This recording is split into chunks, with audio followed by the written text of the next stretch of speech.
day, everybody. This is Yin Yang in California with morning number, morsels of a thought number 1761, because I want to bring us some wisdom. Wisdom is when you know the right thing to do. And then doing it is called virtue. I'm actually asking everybody to bring more virtue into the world with the morsels of a thought that we bring out every morning. Borrowed wisdom from people such as Sherrie Schneider and Ellen Fein, and the rules, all the rules that they have written in the last 20 years, 30. How many years has it been? But they've been writing and writing and writing.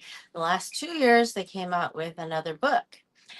Time, we are reading from today All the Rules, Time Tested Secrets for Capturing the Heart of Mr. Right. It's your one volume book. It has both the rules and the rules two. And the rules two is more rules to live and love by. Now, in the rules, the idea is that a woman can be busy and happy and attract men just by being herself and happy with the universe. She doesn't have to pursue men. Men pursue her because it's in our biological nature that the women uh, are not necessarily the pursuer, but in romantic relationships, they're definitely more successful when they are not the pursuer in a heterosexual relationship, where the man does the pursuing. Because men, most men will say to you, "Oh, I'd rather be the one who." I would rather be the one who makes the initial moves. So the idea is that we want to make people want more of us rather than less of us. So men loving a challenge makes us women who do the rules become a challenge. And we don't waste time on fantasy relationships. That is chapter 4 in the rules 2, more rules to live and love by. Chapter 4 on page 195 in All the Rules, Time Tested Secrets for Capturing the Heart of Mr. Right. The authors start. If you have a good rapport with your doctor, lawyer, or accountant, you may find yourself wondering if he is interested in you romantically. You're not alone, but you may not be seeing the situation for what it is. How can you know for sure? It's simple. Has he ever asked you out? Has he ever suggested having a drink, coffee, lunch, or dinner? If the answer is no, then he's not. This may sound obvious, but you'd be surprised how many women tell themselves it's romance when a man pays them the slightest attention out of professional courtesy. We wrote this chapter to smash any delusions you might have about a fantasy relationship of your own. Unless he asks to spend time with you in a non professional capacity, a relationship beyond business does not exist. And rules girls don't waste time on non existent relationships. Get this camera a little better. The fact is, when a man is interested in a woman, including a female patient or client, employer or employee, he finds some way to ask her out. He may invite her to work out at his gym, attend a fundraiser with him, or to play tennis over the weekend. He may not necessarily ask her out for a Saturday night date, since that might be too obvious or awkward or forward, but he'll figure out some way to see her outside of the office. This behavior is different from the professional courtesy of a physician or financial advisor who might say, "Call me anytime," which women mistakenly interpret as romantic interest. Let's examine 3 fantasy relationships and the rules answers to remove any doubt you might have about a similar situation in your life. Fantasy relationship number 1. Your internist of 2 years told you to call me anytime, eat me anytime. If your asthma acts up, page me anytime. He once told you to call him by his first name. He puts his arm around your shoulders when he escorts you out of his office. You just know he would ask you out if you weren't his patient, and naturally you want to have a quote, talk, end quote, with him or ask him out. The rules answer: if a doctor is friendly, affectionate, concerned, and kind, then he's doing his job. It's not a come on for a doctor to tell a patient to beep him or call the office, quote, day or night, end quote, if his patient has asthma. People can die of asthma, and it's his job to make sure his patients stay alive and well. Some doctors are informal. It's okay to call them by their first name. And others are touchy feely. They kiss all their patients hello and goodbye. It's just good bedside manners and good business for a doctor to show warmth and caring. If he were romantically interested in you and uncomfortable about dating a patient, he would refer you to his associate and then ask you out. Sure, it's a little more complicated for a doctor, lawyer, or CEO to pursue a patient, client, or associate, but it's not impossible. We've heard about bosses who've dated and even married their employees, even though it was frowned upon by the company. At first, they kept the relationship a secret, and then they voluntarily decided he or she would transfer to another division or another company so they could date freely. Fantasy, really, I know somebody who uh, got married, and now this relative is was her boss, and she got married to him, and then they branched out and opened a business of their own, so it was no longer a big problem. Fantasy relationship number two. Your accountant called you over the weekend to remind you to send in your tax forms before April 15th. You think because he called you on Saturday at home instead of during the week at work, there might be something there. The rules answer: accountants work on the weekends, especially during the busy tax season. The lines between work and home during the week and weekends can be very blurry in business. We're reading all the rules, time-tested secrets for capturing the heart of Mr. Right. Unless he suggested brunch, don't read into it. So that's the rules answer for accountants who ask you to call him on a Saturday. Fantasy relationship number three. You think the waiter at the restaurant you go to twice a week likes you because he always remembers how you like your eggs and that you take your coffee light with 2 sugars. You think he's more attentive to you than other customers, refills your coffee before you ask, and always makes conversation with you. You want to let him know you're not seeing anyone seriously and would go out with him if he asked. The problem is he hasn't asked. What to do? The rules answer: waiters are in the service business. It's normal for a waiter to remember a regular customer's preferences. He works for tips, so it's in his interest to be friendly, make conversation, get your order right. If he liked you beyond this, however, he would suggest having drinks one night. The point bears repeating. When a man is really interested in a woman, he figures out some way to ask her out. Don't be insulted. We're not suggesting that your doctor, broker, or accountant isn't fond of you, just that it's not a rules relationship until he asks you out. Also, keep in mind that many men, including professionals, like to flirt with women. Looking at lab results, contracts, and financial statements all day can get pretty boring, so it's fun for them to make small talk, notice your figure if you're in good shape, and compliment you on your new hairstyle. After all, they are men, and they do like to look at women. It's also an ego boost for them to put on the charm, knowing that it gives some of their female patients or clients high school girl crushes. But it's all quite harmless, so don't take it seriously unless he asks you on a date. We're not saying that you can't daydream about your sexy doctor or look forward to quarterly meetings with your handsome financial planner. Being a rules girl doesn't mean you can't have obsessions. It means you don't act on them. The danger lies in thinking there's a relationship there and not being open to real relationships.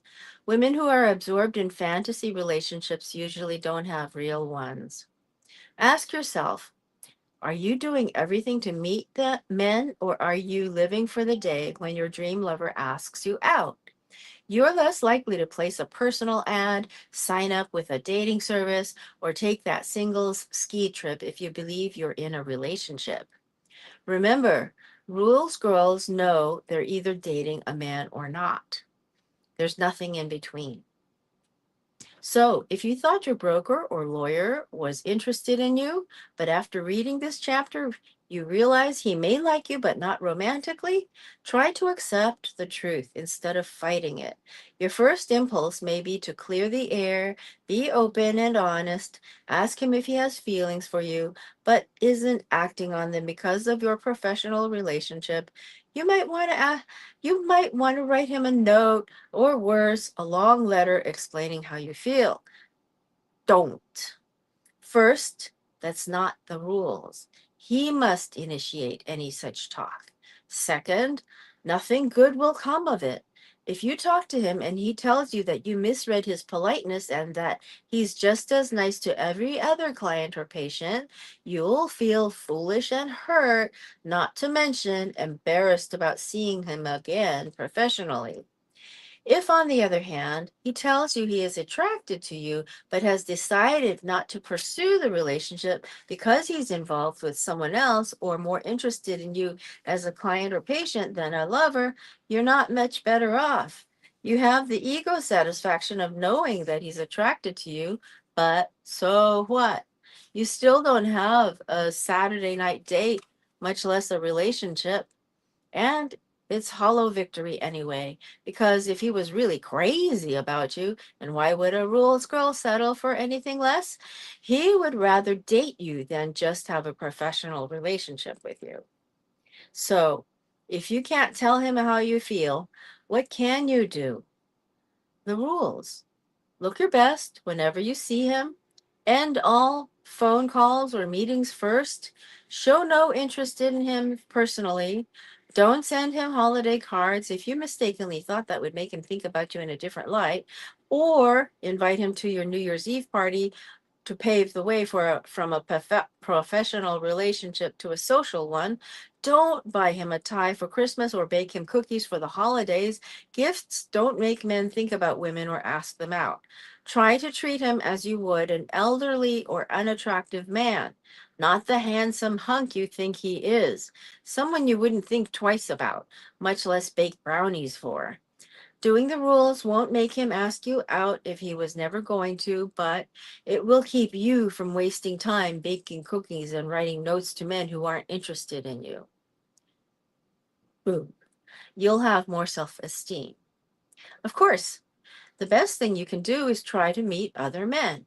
Men who do ask you out. Nothing replaces a fantasy relationship better than a rules one. So move on. I can say that fantasy relationships can last up to and possibly including 2 years. Uh, Possibly.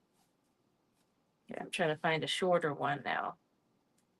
Okay. Oh, let's do, let's do not that part. I wanted to, every single one of these is longer now. So let's try, you can ask your therapist to help you do the rules. Do you remember in the first book how they said that you couldn't ask your therapist about men when you do the rules? I mean, you shouldn't talk about the rules to therapists. That was in the original book. In our first book, we told you not to discuss the rules with your therapist. We felt that most therapists would not advise their patients to, quote, play hard to get or act contrary to their feelings. We were concerned that discussing the rules in therapy would cause too much conflict. On the other hand, you have a book telling you don't call him, don't tell him how you feel in the beginning of a relationship, and a therapist telling you to call him if you want to, tell him how you feel. We thought there would be some confusion. We thought this because some of the women we originally helped with the rules long before it was a book told us that it was the exact opposite of what their therapists were telling them to do with men. When they mentioned the rules concept to their therapists, they were discouraged from doing them. However, when these women realized that it was the rules that helped them date successfully and marry the man of their dreams, many either stopped going to therapy or used the rules for dating only and therapy for other issues. So you can understand why we said don't discuss the rules with your therapist. We were not trying to exclude therapists from their patients' dating process. We just didn't want women to feel torn. After all, it's hard enough to do the rules when you believe in them. We were pleasantly surprised to find out that a number of therapists saw our point of view. Since the rules was published, we've received dozens of letters, probably thousands by now, from psychotherapists and social workers saying that they agree with the rules and that it gives women excellent and much needed dating guidelines and helps build their self-esteem. They are even recommending the book to their patients. Some therapists said they could never figure out why their own relationships were not working out until they read the rules. Others have even started therapy groups based on the rules to help women put the rules into practice and overcome their resistances. For example, one therapist told us that some of her patients feel that not returning a man's call is, quote, rude, end quote. So she suggested they call his home number and leave a short message when he's at work. It's gratifying to know that therapists are trying to work with the rules.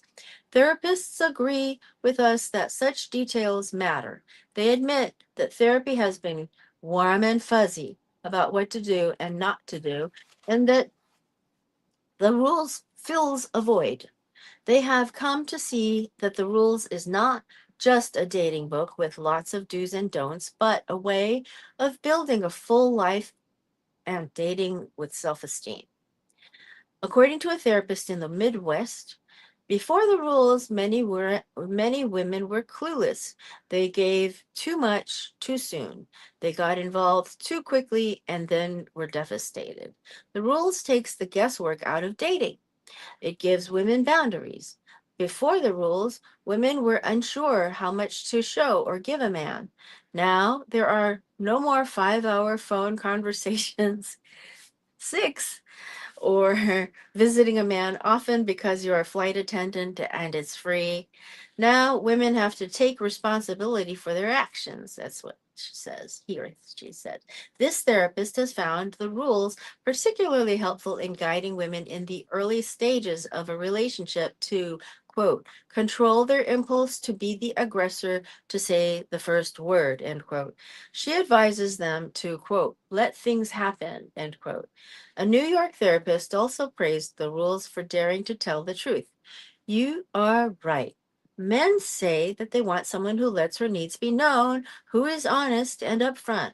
They like women like that. They make friends with women like that, but they fall in love with and marry women who do the rules. Men may say they feel the rules are manipulative, but they are fascinated by a woman who does them. When they are attracted to a woman, they operate on the animal level. A male psychotherapist wrote to us saying that he considers the rules the definitive text on how a woman can have power with a man. It speaks very well to boundary issues which so many women struggle with these days. Yet another therapist praised the rules for articulating, quote, the behavioral version of managing deep feelings that can get stirred up early in romantic relationships, noting that, end quote, noting that, quote, women are sometimes so hungry for a relationship that they get involved emotionally and sexually too quickly and, quote, lose out on the experience of being sought after and cherished, end quote. Therapists agree that when you do the rules, you let the man pursue you, and that feels great.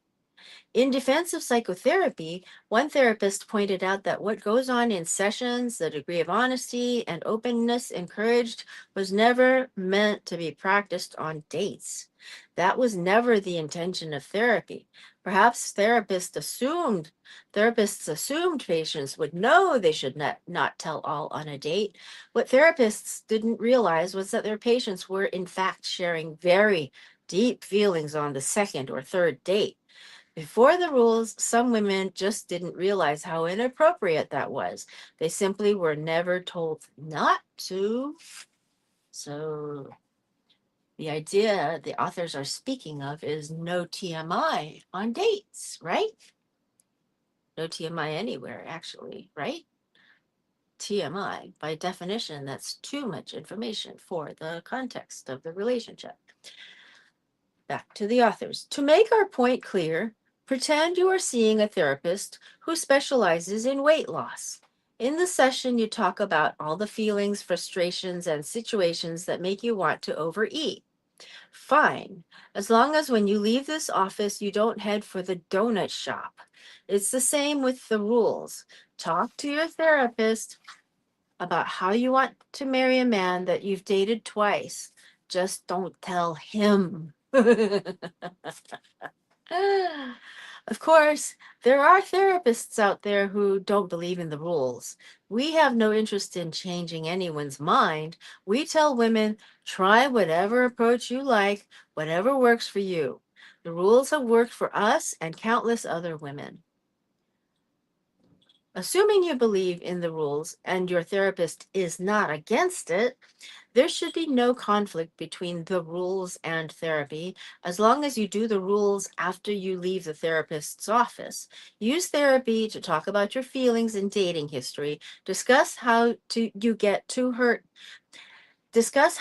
hurt too easily and so forth, but use the rules to help you with your dating behavior.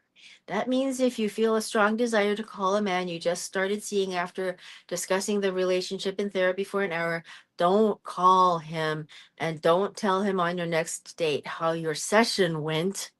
Feel your feelings, but do the rules. That was a classic line. Feel your feelings, but do the rules. That's what rules telephone support groups are for. So, if you feel your therapist can help you do the rules, by all means ask him or her to help you and incorporate them into therapy. Be careful though if your therapist tells you to act contrary to the rules. In addition, you don't want to coerce anyone to be with you. In conclusion, the only way to know how your therapist feels about the rules is to ask. So ask your therapist to help you do the rules. But if he or she won't, and you want to continue seeing him or her for their expertise with other issues, you probably don't even need to discuss the rules. If you need to discuss the rules with someone, talk to rules-minded women and/or join a rules support group. They will provide the rules help and support you need, and you won't have to do the rules alone. So, there we are. And I have to say, yeah, you don't want to overshare anytime, anywhere. Truly. That's a good thing to know. Okay. Talk to you later. Old Kinderhook.